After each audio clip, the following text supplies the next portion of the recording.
안녕하세요. 이제 50대에 접어들고 있는 중요한 여자입니다. 톡톡 사연을 통해 여러 이야기를 많이 접했기 때문에 아들이 재미있게 이용하고 있어요. 저한테도 무언가 특별한 일이 벌어진다면 글을 써보게너라 이런 가벼운 생각만 하고 있었습니다.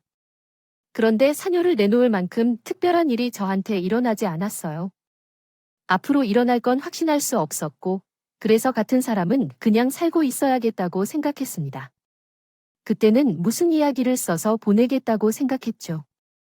하지만 웃긴 건 단념을 하고 TV를 보는 기분으로 톡톡 사연에 새로 올라온 영상을 보다 보니 갑자기 아이디어가 샘솟고 뭔가요? 저에게도 나름의 이야기를 구성해 볼 수 있겠다고 생각했어요. 만한 일이 있었던 것 같습니다. 발상의 전환만 있었을 뿐인데 사용 작성이 가능해졌습니다. 여러분들에게 드릴 만한 은혜가 없는데 이렇게 생각하신다면 이미 일어났던 과거 일들을 회상해보는 것은 어떨까요? 아마 그런 관점을 가지고 생각하실지도 모릅니다. 이렇게 거창하게 시작했지만 실제로는 별다른 이야기가 아니라서 여러분들의 관심을 끄는 것을 부담스러워하는 제 이야기입니다. 재미없어도 너그러이 봐주세요. 제가 오래 산 건 아니지만 인연에 대해 깊이 생각해 본 적이 있습니다. 보이지 않는 끈으로 사람들이 서로 연결되어 있는데 그것을 어떻게 잡아내는지요? 당시에 저는 20대 중반의 젊고 발랄한 직장 신세이자 빈틈이 많았을 때 현직 21층 건물의 9층 일부를 임대하여 사용하고 있었습니다. 이와 동일한 층에는 제 회사와 함께 사무실을 임대한 업체가 있었습니다. 그 당시에는 제부에 대해 어떻게 남편을 만나게 되었는지에 대한 이야기부터 시작하고 싶었습니다. 처음으로 그 남자와의 인연이 결혼으로 이어질 줄은 전혀 상상조차 못했습니다. 그러나 운명은 제 남편과 나를 부부로 만들 것이라고 이미 결정된 것처럼 느껴져 연결해 주었던 것 같습니다. 일하던 옆 건물의 업체에서 일하시던 직원분이 나에게 호감을 보이더군요. 점심시간에 자주 오다가 마주치며 나를 바라보면 눈이 반짝거리는 걸 느꼈습니다. 그러다 보니 그분이 내게 조금 관심이 있는 것 같다는 생각이 들었죠. 어느 날 점심을 마치고 사무실로 돌아왔는데 그분이 나에게 달려와서 주머니에서 무언가를 꺼내서 건네주더군요.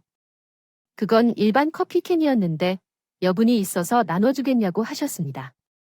캔커피를 건네주시는 그 손길에 설렘이 느껴졌습니다.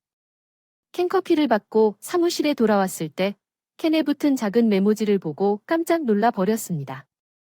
거기 적혀 있던 내용은 오늘은 머리를 묶고 오셨네요. 라는 것이었어요. 제가 본 그분은 꽤 키가 크고 무엇보다도 얼굴이 잘생겼어서 마음이 들게 되었고 명확한 호감의 표현을 받은 후에는 망설임이 없었어요. 사귀기로 결정한 후 매번 서로를 만날 때마다 마음이 뛰었어요. 시간을 맞춰서 만나 빌딩 옥상에서 데이트를 즐겼고 복도에서 우연히 마주치는 순간도 함께 엘리베이터를 타서 서로의 눈빛을 주고받을 때도 저와 그분은 열정적으로 불타고 있었어요. 마음이 절반씩 흐려진 것처럼 그분에게 빠져버렸답니다. 매일 같이 지극한 업무만 하는 직장 생활에서 벗어나면서 해피엔딩을 찾았습니다. 이전에는 그랬지만 연애를 시작한 후에는 출근하는 길마저도 아름다워 보였을 정도예요. 아침이 오는 것을 기다리게 되면서 그런 정도였답니다. 퇴근 시간에도 따로 만나 몰래 얘기하고 점심때도 각자의 업무를 마친 후에 빠져나와 함께 맛있는 식당을 찾아 다녔어요. 같은 건물의 같은 층에서 일하기 때문에 가능했죠. 퇴근 후에도 둘만의 시간을 즐기며 더할 수 없는 연애를 즐기고 있을 때였습니다. 이러다가 결혼까지 하게 되었죠. 어떻게 이렇게 서로 잘 맞을 수 있는지 모르겠어요. 매일매일이 설레고 행복해서 사랑이 주는 황홀함에 빠져 정립하며 미래를 함께 꿈꾸고 있던 참이었어요. 하지만 어느 날 우리와 그분의 직장이 있는 건물 앞으로 누군가 찾아왔어요. 퇴근 시간이 되었네요. 그래서 너를 너무 보고 싶어서 찾아왔어. 그동안 어떻게 지냈어? 내 생각은 안 했어. 나는 너가 없어서 허전해서 사는 것 같았어. 다소 고상한 옷차림으로 청순한 미모를 뽐내며 서 있는 여자는 그분을 보며 대놓고 좋겠어요 라고 말했어. 다른 엘리베이터를 타고 내려오던지는 그분이 먼저 건물의 입구를 나가는 것을 보았어. 그리고 나는 1층으로 내려가는 중에 입구에서 그 여자와 함께 있는 그분의 모습을 목격했어. 내 시선은 어정쩡해졌고 지나가던 사람들 또한 그 두 사람을 헛갈리고 있었어. 그 시선들은 상관없는 모양으로 보였는지 그 여자를 마주한 순간부터 그분은 경영 계속했어. 그때 나는 그를 만나고 싶었다. 그에게 내 맘을 속이지 말았으면 좋겠어. 우리 헤어진 지 얼마나 됐을까? 지금에 와서 이런 걸 하는 건 민망하잖아. 아니야. 그때 내가 너무한 말을 했어. 당신에게 전달한 말들을 뉘우쳐 후회하고 있어. 나는 당신 없이는 안 되는 사람인데 내가 진정으로 이해하지 못했던 것 같아. 미안해. 나에게 돌아와 줘. 당신을 보는 순간 상황이 분명해졌어. 그 여자는 그분의 전 여자친구였고 그분은 참 좋은 입장이었어요. 그분을 기억하는 사람이 후회를 품고 다시 만나달라고 부탁하는 중이었지만 재밌는 건 그 여자에게는 화를 내면서도 표정으로는 애틋함이 묻어나는 그분의 모습이었어요. 진짜로 상대가 싫다면 가다주기 싫은 마음이었다면 눈빛이 그럴 순 없었어요. 제가 멍하니 차마 걸음도 못 옮기고 저들을 지나치며 밖으로 나가려 하기도 못했는데 저에게 말을 걸어온 사람이 있었습니다. 속이 괜찮으세요? 키 큰 남자가 저를 내려다보고 있었어요. 낯선 얼굴은 아니었습니다. 왜냐하면 그 남자는 제 직장과 같이 구청으로 출퇴근하는 사람이었거든요. 9층에는 제 식당 그분의 직장 외에도 다른 업체까지 총 3곳이 자리하고 있었으니까요. 그날 그는 저와 같은 엘리베이터를 타고 내려왔습니다. 눈에 익은 얼굴이지만 제가 당황스러워했던 이유는 그 남자가 나를 향해 괜찮냐고 물어봤기 때문이었어요. 저한테 그런 질문을 하니 제가 힘이 쭉 빠진 채로 그에게 물어보니 그 남자가 머뭇거리며 대답해 주었죠. 지금 저희 옆에서 옛 연인과의 이야기를 나누는 분이라고 하더라고요. 교제 중인 거예요. 그래서 괜찮으신지 궁금해서요. 어떻게 대처했나요? 우리는 아무에게도 말 안 하고 비밀 연애를 했었는데요. 비상계단에서 두 분이 함께 있을 때를 본 적이 있어요. 그랬군요. 아, 퇴비마다. 조심하고 주심 있더라도 부지 끄니까요. 저런 사람이 왜 이렇게 많은 걸 놓친 걸까요? 자책해야 할 건 없어요. 저는 그쪽을 자꾸 쳐다보다 보니 자연스레 알게 된 것뿐이에요. 조 씨를 보게 된 이유는 무엇일까요? 주소입니다. 실험했습니다. 큰손이라는 말, 최악의 순간을 맞이한 던저에게 난데없이 나타나서 선 똑똑하게 문을 두드려온 인연이었어요. 그 당시에는 그것을 인연이라고 생각하지도 않았어요. 우리의 심정은 그분이 있는 연인의 관정에 흔들릴지 말지에 집중되어 있었습니다. 설마 8개월간 저와 같이 붙어 다니던 저를 버리고 저보다 연인에게 도맡아 갈 거라고 상상했었지만요. 청순하고 가련한 그 여자에 대한 생각이 들 때마다 불안했어요. 직장 건물에는 그녀의 존재에 대한 소소한 이야기가 돌았고 이 소문은 절절한 사랑을 나누는 그녀의 남자친구가 직장 앞까지 찾아온다는 식으로 퍼졌습니다. 실제 그녀와의 관계에 대해 얘기하자면 저는 그녀에게 강한 믿음을 기대했어요. 단체 행사에 참여하는 것이 원치 않았지만 아마도 그녀도 그것을 눈치챈 것 같았습니다. 그래도 그녀는 제 손을 끝까지 꼭 잡아주었어요. 어느 날 출근길에 엘리베이터에서 그 남자를 만났습니다. 우리의 비밀 연애를 눈치챈 큰 사람이었고 서로 인사를 나누는 동안 조심스럽게 눈짓을 주고받았습니다. 그 남자는 경직된 자세로 저를 쳐다봤지만 눈인사를 하지 않았습니다. 그 반응에 헷갈렸지만 이해했어요. 그러더니 9층에 도착했을 때 내리자마자 그 남자가 갑자기 잠시 살을 잡고 어딘가로 가려고 하는 걸 보니까 기이한 경로를 통해 이동하고 있어요. 아, 잠깐만요. 왜 갑자기 이러세요? 하고 물었더니 말씀할 게 있어서 그래요라며 대답했어요. 아직 저와 만나지 않은 사람인데 비상계단 안으로 들어가자마자 그 남자가 물어봤어요. 이 상황에 너무 당황해서 외국인이라고 대답했지만 그분과는 전혀 관련 없는 일이었어요. 만난 적이 없으면 정리하라는 건가요? 라고 물었으나 곧 그곳을 떠나려는 그의 행동에 놀라 문득 해답이 있는 것 같더군요. 그 사람은 그때 회사에서 찾아온 여자와 만나고 있는 거예요. 제가 우연히 회사 밖에서 그들을 봤는데 그것도 2번이나입니다. 뭐라고요? 아, 알겠어요. 제가 그에게 큰 소리로 말했습니다.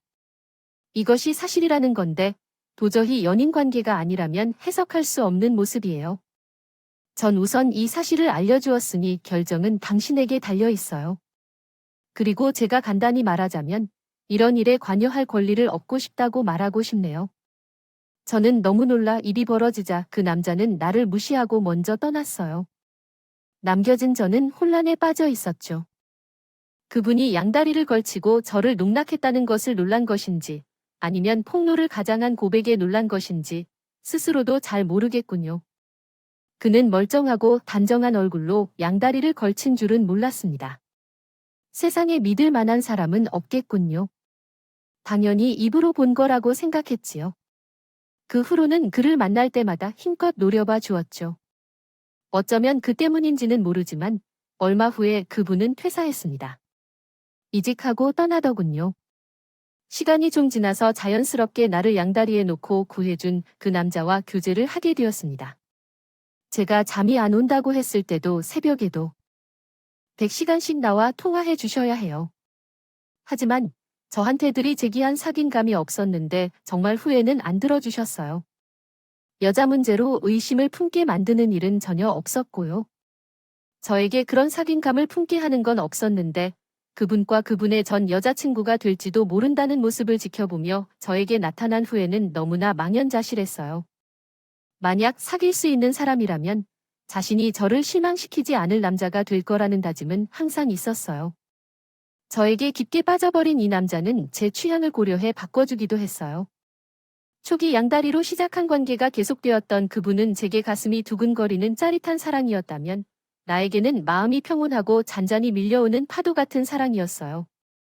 그리고 안정감을 주는 사람과 결혼하고 싶다는 생각이 들었고 이런 이유로 진짜 인연이 따로 있는 것 같다고 생각했습니다. 그래서 결국 그 사람이 제 남편이 되었습니다. 오랜 세월이 흘렀지만 남편 덕분에 속상해서 눈물을 흘린 적이 지금까지 없었습니다. 그러나 결혼은 남자와 여자가 결합하는 것이 아니라 두 개의 가정이 만나는 것이라고 하잖아요. 결혼하면서 저에게도 시부모가 생기게 되었고 남편은 위로받을 형이자 아내였고 시어머니는 온화한 성격을 가졌지만 특별한 인상을 주는 사람은 아니었습니다. 무엇보다도 두 분은 매우 멀리 살고 있습니다. 그 지역에서는 업계에서 일하고 계십니다. 좋습니다. 그러한 이유로 아버님과 형님과는 접점이 드물었지만 시댁과는 가까운 집을 얻어서 시부모님을 자주 만나러 다녔어요. 처음에는 금방이라고 생각했지만 두 분께 자주 방문하지 않는 것이 좀 그렇다고 느꼈어요. 시댁 갈 때마다 그리고 자주 뵐 때마다 특별한 점을 느끼지 못했습니다. 어지께서 상당히 가부장적이라는 것에 놀랐고 시어머니께서 작은 일에도 화들짝하는 소심함에 놀랐지만요. 어지는 단적인 예로 이렇게 행동하는 분이었습니다. 못생긴 할머니가 지나가는데 쓴다고 옷을 고르다가 아무거나 챙겨나와 외출할 때 시어머니가 외투를 이 언니의 말을 잠깐 들어보시겠어요? 역정이 일이 되셨다 해도 고민은 이하손이 있어. 그리고 시어머니께서 음식 솜씨가 대단하시다면 내가 절망할 정도로 못하는 게 있을 리가 없어요. 그래서 처음에는 아이고 큰일 난 거 아닌가 싶더라고요. 이렇게 대단한 솜씨를 가진 분이라면 새로운 며느리에게 각양각색 지시와 교육을 하실 거라 생각했었지만 잣소리에 압도되기 전에 시아버지께서 먼저 잔소리 폭풍을 퍼부셨죠. 그 다음에 창조적인 아이디어로 옳다 싶은 걸 어떻게 이용했는지 또 얼마나 급격하게 편의를 쓸어버리는 모습까지 못할 것 같던 게 지금은 못하다는 게 정말 아쉬운 게 많아요. 그런데 잘 보면 시아버지도 취해 계시는 것 같아요. 그러면서도 그 장조림을 계획하듯이 긴장하시는 것입니다. 잔소리 폭탄의 어머니는 고개를 흔드셨고 시어머님께서 하시는 모든 일에 참견을 하고 못난 게 쭈글 빵탱이 조기침에 이렇게 비난을 받는 것이 부끄럽지 않은 시아버지의 모습에 어떻게 대처해야 할지 몰랐어요. 남편을 보면 가부장적인 것과는 거리가 먼 이유 때문이었다. 그러면서 남편이 왜 그렇게 하는지에 대해 생각했지만 실제로는 예상보다 더 깊은 사정이 있었어요. 비단 시아버지의 일방적인 폭언과 잔소리만이 아니라 시부모님 사이 자체가 많이 좋지 않았다는 것을 깨달았습니다. 1년 내지 2년 사이에 이런 일이 일어난 것은 제 예상보다 더 복잡한 상황이 포함되어 있었기 때문입니다. 아니었고요. 극단적인 예시를 들면 이제 부부 사이의 불화가 아니라 부부싸움인 게 집안의 가구와 살림을 다 때려부수거나 서로에게 폭력을 휘두르는 등의 일이 있잖아요. 15마님은 그런 것은 아니었고 감정적으로 서로를 향해 골이 깊을 대로 기뻐하는 상황이었어요. 처음에는 전면과 허리로 들어오고 나서 그런 점을 많이 감지했지만 시간이 지나면서 가려져 있던 것들이 다 드러났고 저도 민낯을 알게 되었죠. 남편으로부터의 10년간의 부모님과의 선을 여러 번에 걸쳐 세세하게 들여올 수 있었습니다. 역시나 그렇게 된 배경이 있었더군요. 지금도 우리 집이 못 살 건이나 어려운 것이 절대 아니지만 예전에는 더 풍족하게 잘 살았어요. 나도 자라면서 친구들보다 용돈이 더 많았지만요. 부족한 적이 없어서 시아버지는 개천에서 난 용이었다고 합니다. 가난한 집안에서 사남 이녀 중 셋째로 태어났다고 해요. 너희들 중에서 중간에 해당하죠. 없는 살림에 권교를 해야 할 입들이 많아 그랬던 건지 아버지는 중학교를 졸업한 것만으로도 만족할 수 있었다고 해요. 그리고 당신 밑으로 딸린 동생들을 돌보셨다고 하셨어요. 아버지께서는 직접 그때를 묘사하셨으면 다시 그때로 돌아가서 살길 원한다면 난 2번 못하겠다고 단호했다고 합니다. 그리고 이렇게 청년 시절이 흐른 것이라고 하고 온종일 단 한 번의 유행 없이 단지 공부하고 고생의 길을 걸으며 성장했답니다. 시어머니는 상대적으로 가난하지 않은 집안에서 태어나셨어요. 하셨대요. 2분 사이에 3살의 차이가 있는 시어머니가 연하십니다. 그런데 쉰어머니께서는 장녀이셨어요. 아래로 여동생 톨과 남동생 하나를 둔 작은 가족이었습니다. 막내가 남동생이었으니 쉽게 예상할 수 있는 상황이었죠. 새어머님께서 그러시더라고요. 우리 세자매는 매년 막내 아들을 얻기 위해 어쩔 수 없이 태어난 존재들이었어요. 시어머니께서는 잘하시며 온갖 서러움을 느끼셨겠지만 항상 희생정신을 강요받았다고 하셨습니다. 정신적으로 힘든 일을 겪으셨을 테지요. 아무튼 각자 이렇게 태어나 자라온 부분이 어느 선에서 만나게 되어 결국 결혼까지 이루어졌다고 합니다. 연한 기간은 따로 없다는 듯 했어요. 남편이 학교 다닐 때까지만 해도 아버지의 사업은 문제없이 잘 유지되고 있었는데 큰 위기를 맞은 후로는 바뀌기 시작해요. 그 힘든 일을 다시 올리는 것은 어려운 일이죠. 늘 안정된 집에서만 살아왔던 남편은 그때 처음으로 곰팡이와 벌레가 있는 집으로 이사한 적이 있다고 하더라고요. 사업의 손실을 메우기 위해 있던 재산들을 시부모님께서 전부 정리하셔야 했던 것이죠. 그때부터 아버지께서 성격이 조금 변하셨다고 합니다. 직접적인 손해를 입은 건 시아버지이지만 어떻게 보면 시어머니는 피해자로서 속해 있는데 상황을 탓하는 것은 번호 5이라고요. 지적해 주실 건가요? 그냥 그렇게 했을 뿐이에요. 나는 내 피를 가지고 목숨 같은 사업체가 쓰러지는 꼴을 보고 싶었을 뿐이에요. 그 전까지는 집안에서 술을 마시는 법을 몰라서요. 그 이후에는 그렇게 술을 찾아 주시더라고요. 술을 마시고 싶다면 스스로 찾아가야 해요. 돈도 없고 일할 힘도 없어서 사업을 망쳤으니 지금은 아무 일도 하기 싫어졌나 봐요. 이전과는 다른 모습을 보이는 아버지 앞에서 시어머니도 실망하실 것 같아요. 어쩔 수 없이 그렇게 되고 마신 것이죠. 그런데 아버지께서는 당시에 굉장한 피해의식에 사로잡혀 계셨던 것으로 알려져 있습니다. 그래서 샤머니 작은 잔소리에도 굉장히 민감하게 반응하고 받아들였다고 합니다. 지금까지 내가 벌어온 돈으로 살면서 땡전 한 푼도 밝히지 않고 판판이 쉬고 돌기만 있으면서 하늘 같은 서방이 사업하다가 조금 굽어져 죽어버렸다는데 그걸 이렇게 잡아보고 우습게 여기냐며 망할 옆에 내가 있는데 너 뭐래? 내가 언제 판판이 쉬고 언제 노래 땅인 줄 알아? 당신은 어떻게 그런 말을 할 수가 있어? 아, 시끄러워. 나한테 앞으로 말 대꾸조차 하지 말아주시기 바랍니다. 특히 싫으니까. 부부 사이에 그런 건 누가 어디 있어요? 그럼 어떻게 대화하고 어떻게 소통할지 지금도 그런 것 자체가 하늘과도 같은 서방의 권리와 그 권리를 도전하는 것이라고 생각해. 그것 자체로 나는 용납할 수 없어. 그러니까 앞으로 제발 조금 참고 있어. 자꾸 계속해서 그 이후부터 시부모님 사이는 끝을 모르고 그냥 아래로 조금씩 내리게 했던 것이야. 남편과 아주버님은 바쁘게 대학 다니고 아르바이트를 하며 용돈을 벌고 있는데 전에 경험하지 못한 환경에 적응하는 중이라. 정신이 없어서 말이야. 사실 남편은 자기 부모님과의 관계가 점점 안 좋아지는 것을 목격했지만 상황이 좋지 않을 때라서 그 관계가 잠시 흔들리기도 하는 건가 싶어. 아마 나중에 다시 회복될 거야. 그래서 나는 이렇게 생각하고 넘어간다고 하네. 이것을 보니 남편이 조금 호전되기를 바랄 때면 좋았을 텐데 부모님을 외면했다는 핑계로 그러지 말았어야 했는데 자기 식사 그릇을 차리는 것도 어려운 일이라는 핑계를 대었던 것 같다고 말했어요. 시댁이 살지 못할 정도로 힘들었던 적도 있었고 그런데 이제 편안하게 살던 과거를 생각하면 너무 초라하고 비참해지기 때문에 사람들이 멍청한 행동을 한 것이다. 시어머니는 평생을 직장에서 살아오셨고 밑바닥부터 시작하여 사업으로 성공을 거둔 남편을 만나 행복하고 안정되게 지냈다. 그렇지 않았더라도 시아버지께서 내가 벌어온 돈으로 지냈기 때문에요.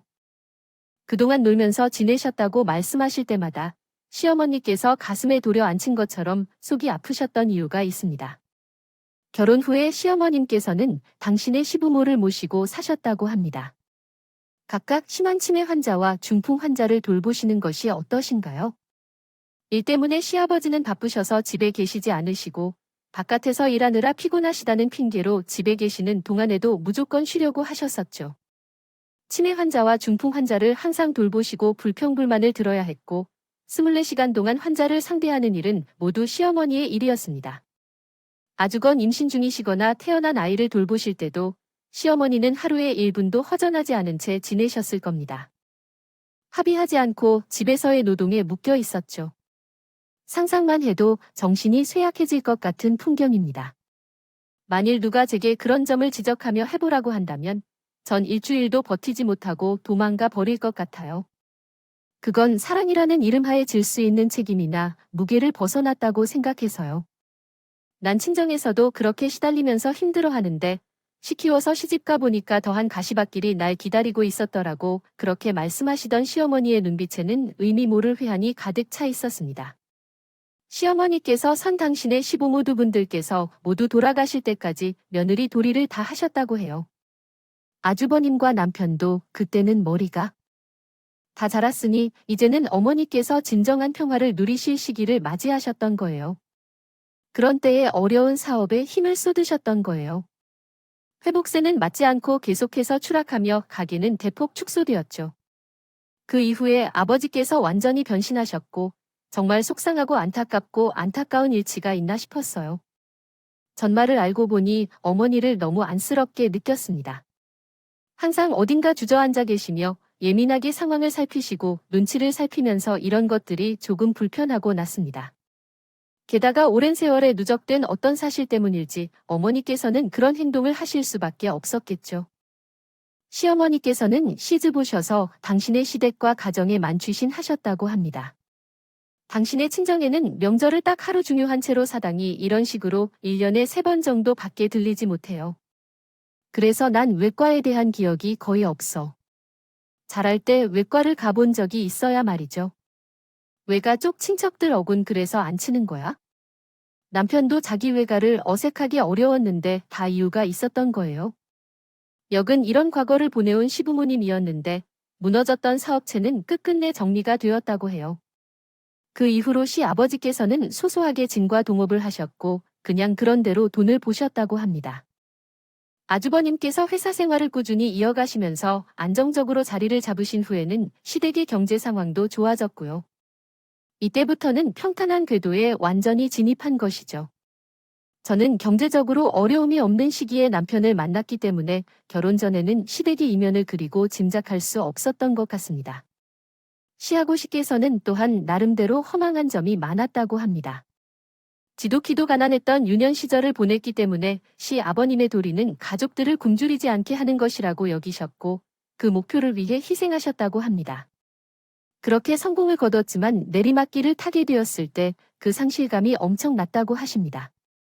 게다가 다른 형제분들도 계셔서 아픔을 함께 나누어야 했고 당신의 부모를 홀로 부양해야 했죠.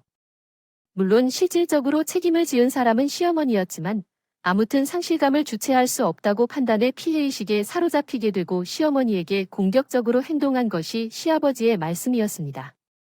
그러나 시어머니가 진정한 피해자였어요.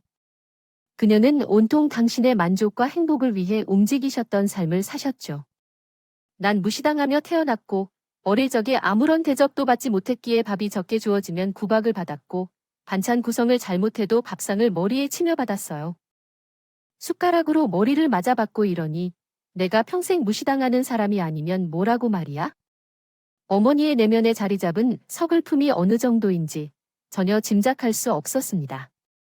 당신의 시부모님을 고되게 보셨고 남편을 내조에 힘쓰셨고 두 아들을 키우느라 무진 고생하셨고 그 긴 어둠을 지나오시는데도 여전히 박지 못한 현실 속에서 사셨습니다. 시어머님께서는 이 괴로운 고통의 원인은 시하고 싶은 데 있다고 말씀하시면서 이런 생활을 벗어나는 것은 불가능하다고 이야기하셨어요. 그 원인과 함께 살고 있으니 꼼짝없이 계속 이렇게 사신다고 하셨죠. 나까지 어디 감히 어느 생각할 수도 없었고 그저 무능하고 아둔한 게 잘못이라고 어찌 가능하겠습니까? 그치 독한 세월을 견뎌낸 나는 결국 내 일상이 겨우 이 정도 수준인 거야? 혀가 날카로운 먹기를 단 남자를 내 남편으로 받아들이고 곁에 모셔두었던 이날까지 살아왔다. 어머니께서는 나에게 슬픈 한탄을 터놓으셨다. 초반에는 나를 향해 경계 어린 은은한 분위기마저 풍기셨던 분이었어요. 그런데 나는 자주 찾아가서 살갑게 인사를 드리고 하자 그녀는 점점 나를 지시하는 사람으로 보였다. 나는 상상도 못했어. 설마 나가 시대에 걸맞지 않게 성숙한 할머니를 찾아뵙는 며느리로서 변모할 것이라고 상상한 적도 없었어. 하지만 나는 예측할 수 없는 다른 현실을 살아가면서 멋쟁이 웃음이 남겨지곤 한다. 생각해보면 그게 고마운 일이었어요. 저는 인생의 방향을 고민하는 시어머님과 함께 살아온 시부모님의 삶을 지켜보며 그 모습이 인생의 끝에 이르는 방식이란 것이 없을 것 같다는 생각이 들었어요. 그래서 나는 시부모님과의 관계를 개선하기로 마음먹었습니다. 제 어머니는 직장인이셨기 때문에 매일은 찾아보지 못했지만 주중 저녁에는 한두 번씩, 주말에는 꼭 시부모님을 만나러 갔어요. 어머님, 저 왔어요. 라고 말하니 알았다. 잡채를 하려고 기다리고 있었어. 하시는 게 아니라 언제나 그랬지만 오늘은 잡채를 할 거라고 말씀하셨어요. 그래서 제가 한번 잡채를 도와드렸어요. 언어와 점심이야? 하는 얘기도 나왔죠. 정말 어려울 것 없이 즐거운 시간이었어요. 재료를 몇 가지만 넣으면 금방 알 수 있어요. 먹고 싶다면 여기 앉아서 기다리세요. 어머니, 기다릴 시간이 없어요. 그럼 기다려야겠죠? 아직 준비가 안 돼 있어서 여기서 기다리고 있어요. 제가 시작하면 그때 도와주세요. 큰 것이 아니라요, 어머니. 지금은 아무것도 할 일이 없어요. 그러면 당연히 어머니가 요리하시는 동안 저가 도와야죠. 솜씨가 없어서 참견 못 해드리겠어요. 제가 잘 다듬을 테니까. 어디서부터 시작할까요? 아, 이거 도와줄 필요 없어요. 항상 혼자서 해내기 때문에 당장 할 건 빨리 처리해야 해요. 에이, 그래도 함께하면 더 일찍 끝날 거예요. 어머님께서 표잡채도 배우고 싶어 하시니까요. 만약 처음이라면 그럼 여기서 당근부터 좀 꺼내 주실래요? 그것을 서 재료를 다 챙겨 붙이고 다음으로 쌀을 제가 잘 꺾고 나서 올게요 샵사인 어머니께서 당황하셨지만 적극적으로 어머니 일손을 도울 수 있도록 노력했습니다. 어머니께서는 은근히 아기 까이실 텐데요. 그것을 보면서 저는 확신을 얻었어요. 살 때는 살고 땅으로 꺼져도 어머니를 살려드리는 게 급선무라고 생각해요. 왜 이렇게 미끄러져서 할망구를 망친 건지 알겠어요. 그 기름을 쏟지 맙시다. 대령이 잡채 앞에서 아버지가 가신 뒤에 어머니께서 어깨를 움츠려 오셨어요. 그 옆에서 제가 웃으면서 말씀드렸죠. 어머니, 죄송해요. 제가 기름 고산 냄새를 좋아해서요. 아, 보니 자체에 기름을 넣었어요. 어머니께서는 덜 넣어도 된다고 하셨는데 역시 어머니께서 현명하셨던 거예요. 제가 태연하게 호호 웃으면서 말씀드렸더니 어찌하여 어머니께서 떨떠름하셨죠. 왜 잡채에 망치느냐고 투덜거리셨을 때 제가 우리 남편을 핑계삼아 대답했습니다. 남편은 자체의 기름도 좋아하는 맛이라고 합니다. 그랬더니 어지러운 어머니께서 그제야 말문이 막혀서 헛기침만 하시는 겁니다. 저는 남편과 함께 맨날 미용실에 가는 사람이었고 결혼하면서 부족한 점도 없었어요. 기본적인 조건에서 뒤처지는 것이 없어서 그런 면에서 오는 자신감도 있었죠. 무엇보다 남편이 저를 너무나 사랑하고 내 외모를 찬양해주면서 그것을 아시는 2층 아버지께서도 저에게 큰 비난을 하지 않았어요. 아, 엄마라고 하시는데 어떻게 그렇게 부드러운 피부를 유지했어요? 간 참 소박하게 하시는 것 같아요. 이런 감각은 배우신 게 아니라 선천적인 것인가 봐요. 아, 엄마 오정이 그렇게 밝아서 그런가 봐요. 아직 입어보지 않으셨다면 오늘 입어보세요. 잘 어울리실 것 같은데요. 저는 이렇게 밝고 명랑한 며느리를 택했습니다. 자처하며 시어머니께 다갔어요. 낯선 존재, 낯선 행위의 시험. 어머니께서 거부감을 표현하실 때도 있었죠. 마치 애가 왜 그 일에 신중하게 행동하는 것처럼 보이실 때도 있었어요. 하지만 전 그게 본심이 아니라고 생각했습니다. 오랜 세월 동안 축적되어 온 소심함, 자기 비하 같은 것이 시어머니의 당당한 모습을 드러나지 못하도록 막고 있는 것이라 생각했죠. 특히나 시어머니는 외모적인 자신감이 많이 부족하셨어요. 같이 TV를 보다가도 중요한 장면층 여자 연예인들이 나오는 것을 보면 가끔 한숨을 내쉬셨어요. 저것들은 나이를 먹어도 꼭이 옛날의 아가씨 점 이모가 나오는 것만 같어. 참 부럽다. 부러워. 아, 그렇게 말하는 것은 매너가 없어서 듣기 싫어 주태서가 구박을 받을 일이 없어서 정말로 부럽다는 생각이 들어 그렇게 말씀하시는 샤먼의 기운을 북돋아 드리기로 마음을 먹었어요. 객관적으로 시어머니께서 결코 못생긴 외모가 아니었고 표정이 그렇게 보이신 것이어서 샤마니까 나이에 비해 노안이 아닌 것도 아니었어요. 그러니까 연상인 시아버지가 늙은 할머니처럼 보이실 정도가 결코 아니었어요. 어머니. 이것이 예전에 형님이 주셨다고 했던 립스틱이에요. 주말에 나가실 때 바르고 가시면 좋을 것 같아요. 요즘 계절에 맞게 발라야 하는데요. 뭐아. 그거 너무 멋있어. 그렇지 않니? 탄 여자가 크루즈에서 뭐아 빠르게 썼어요. 거 좋아 보이면 너가 가져도 돼. 난 안 필요해. 그것이 뭐가 보일까요? 어머님은 진짜로 빨간색을 못 보셔서 그래요. 그리고요. 약간 색에 짓는다면 얼굴이 밝아 보이는 거라는군요. 이번에 이것을 발라보세요. 굿. 안 온 나한테 주문하는 것도 많아요. 알았어. 그리고 그 립스틱을 시어머니께서 바르셨을 때 정말로 고급스럽게 보이는 거예요. 남편이 자기 용돈에서 차감해도 되니까 어머니께 좋은 옷 한 벌 샀으면 좋겠어요. 사드리라고 그렇기 때문에 모시고 백화점을 가겠습니다. 시어머니께서 눈이 휘둥그레 주시더군요. 이건 화려하다. 아. 드라마 속에서 내가 이런 것을 봤지만 내가 직접 해본 건 거의 몇십 년 전이었는데 요즘 백화점이 이렇게나 화려하고 좋아져서 썼구나. 야. 샤모니께선 신이 났던 기색이었어요. 옷이나 모자의 가격표에 달린 숫자를 보고 화들짝 놀라셨는데 더 크게 놀라 하시니까 저는 그게 막 되려 웃긴 거예요. 가격별로 보시다가 이까지 거주 트는 게 600만 원이야? 아휴, 그런 것들 떨굴래? 라고 중얼거리시는 거네요. 어떻게 안 쓰시는지요? 저가 웃으니까 시어머니는 얼굴이 빨개져 주셔서 말씀하시며 저를 혼내셨습니다. 그러던 중 시어머니도 웃음이 터져서 둘이 함께 오고 있었어요. 결국 유용하게 쓸 수 있는 스카프 하나를 골라서 돌아가는 길에 시어머니의 얼굴이 전보다 한결 밝아져 있었어요. 저는 급하게 컴퓨터로 작업을 해야겠다는 생각이 들어 시어머니를 시댁에 내려드리고 저는 집으로 곧장 돌아왔어요. 그리고 그날은 정말 활기찬 날이었어요.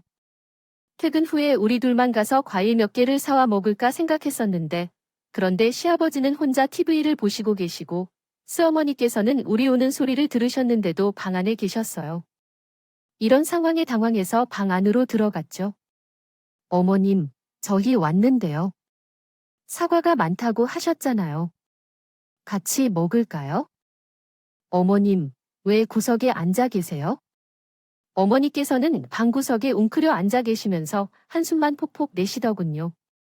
무슨 일이신지 물어봤더니 어머님은 그냥 고개만 돌리며 말이야 하셨어요.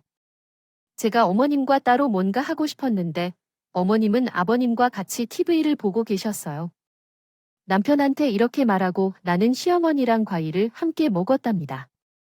정확히 말하면 과일을 앞에 놓고 서로 얘기를 나눈 거죠. 처음에는 선택입에서 소개했던 다른 이야기를 꺼내셨는데 백화점 다녀오셨던 날에 샤버지하고 엄청난 하신다는 말씀을 한다더군요. 뭔 소린지 모르겠어요. 주제를 잡아와서 이야기해 주셨나요? 그거 뭐예요? 손에 든 것도 모르겠고, 주제도 박질하지 못하고 꾸밈 아무래도 그래요. 사전에도 안 풀어본 적이 없는데 이런 식으로 말도 모르는 줄 알지요. 그걸로 시작해서 잔소리가 끝도 없이 이어져야 했던 거죠. 그날 머리도 아프고 거리가 지금 아픈데 시어머님이 잠 깨우러 오세요.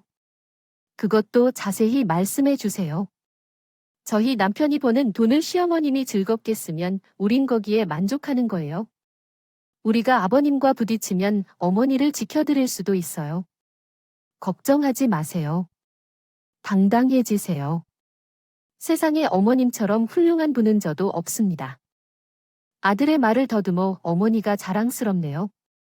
지금 나는 공주처럼 대접을 받아야 한다고 생각하실 텐데 조금 지친 모습이랍니다. 하지만 어머니는 아들에 대해 걱정하고 사랑하는 마음이 있네요. 그런데 방에서의 모습이 조금 달랐더라고요. 어머니가 반찬을 새롭게 만들지 않아서 그런지 몰라요. 아침마다 같은 반찬을 먹어서 괜스레 화가 나신 모습이었어요. 하지만 아들이 다른 음식을 먹어달라고 했더니 어머니가 임금님처럼만 말하셨어요. 이 말을 엿들고 꼬리를 내릴 수 없었다. 지금 이 파일을 보며 물들임과 끝낼 수 있다고 생각해요. 아들한테 밥상에서 시끄럽게 굴지 말라고 말씀하셨죠. 하지만 그 말은 무엇 때문일까요? 처음부터 마치는 것은 아들의 상처를 주지만 어머니는 아들을 용기 있게 만들고 싶어 하는 것이라 생각합니다. 아버지께서는 날이 갈수록 말이 막히게 되셨습니다. 이럴 순 없어. 아, 땡전 한 푼 벌어본 적도 없는 쪽을 할망구가 당신이 정 벌 수 있도록 병들어 15모습을 들고 자식들 키우는 게 누구의 때냐 까먹어서 치매와 소, 그리고 나보다 당신이 먼저 죽을 텐데. 향신이 나보다 나이도 많고 남자가 수명도 짧지 않아 그러니까 자꾸 나한테 죽지 말라고 하지 마라. 단 울고 서 입만 선 영감템이야. 아버지께서는 기로 넘어가시는 했지만 그랬다간 뒤에 받쳐주는 사람이 없으니 그렇지도 못하셨어요. 시어머님께서는 내심 기거 스르면 밥을 안 준다고 내걸어서 오지를 제압하기까지 이르렀습니다. 이틀 전에는 안성탕면을 드시던데요. 아버지께서는 백기를 알아오셨고 그 후로 좀 시간이 흘렀어요. 이분 아직 건강하게 계시는 것 같고요. 환자가 오셨다고 하니까 아버지께서는 시어머니의 영감이라든지 목말라 하다는 말 한마디면 돼 쑥살을 하시다가 일어나서 더 물을 마십니다. 이 정도로 자신감이 나아졌다고 어깨 주변의 리더십이라고 부르시더라고요. 어머니께선 그렇게 말씀하시더라도 알지요. 손자보다도 며느리가 더 좋다고 느끼시는 것 같아서 말씀하셨죠. 오래오래 건강하게 계실 수 있으면 좋겠습니다.